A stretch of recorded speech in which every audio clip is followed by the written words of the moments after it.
আহলে হাদিস আন্দোলন বলেছি আমরা, এটা কোনো জাতীয়তাবাদী আহলে হাদিস নয়। বাংলাদেশে আহলে হাদিস দুই ভাগে বিভক্ত হয়ে গেছে।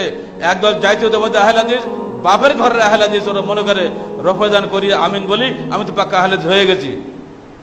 আহলে হাদিস হওয়ার পরেও দুনিয়া শিরক বিদআত সবই সে করে, ও কোশ্চিন কালে প্রকৃত আহলে হাদিস নয়।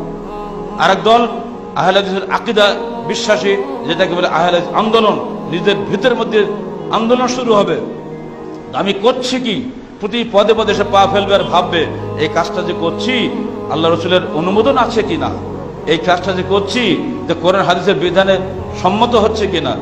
এই যদি চিন্তা করে আপনি আমি চলতে চেষ্টা করি, তখনই আপনি হবেন প্রকৃত অর্থে সার্বিক জীবনে আহলে হাদিস।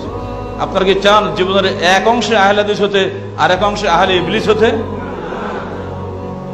সালাতের সময় আপনি আহলে হাদিস, রাজনীতির সময় আপনি আহলে ইবলিস, ব্যবসা কেন্দ্রে গিয়ে আপনি আহলে ইবলিস, ব্যবসার ক্ষেত্রে আপনি সুদখোর, রাজনীতির ক্ষেত্রে আপনি নিজেই আল্লাহ হয়ে বসে আছেন, ফিরআউনের মতো আনা রাব্বুকুমুল আলা, আমি যা বলবো তাই চলবে। নো, আপনার বিধান মানতে কোনো মুসলমান মানতে বাধ্য নয়। মুসলমান সির্ফ আল্লাহর বিধান মানবে, আপনি আল্লাহর বিধানের বাস্তবায়নকারী মাত্র, আপনি নিজে কোনো বিধান দিতে পারেন না। অবশ্যই অধিকাংশ মানুষের সম্মতিক্রমে এই দেশের নেতা নির্বাচিত হবে, কিন্তু তার এই অধিকার নাই যে তিনি নতুন আইন রচনা করবেন।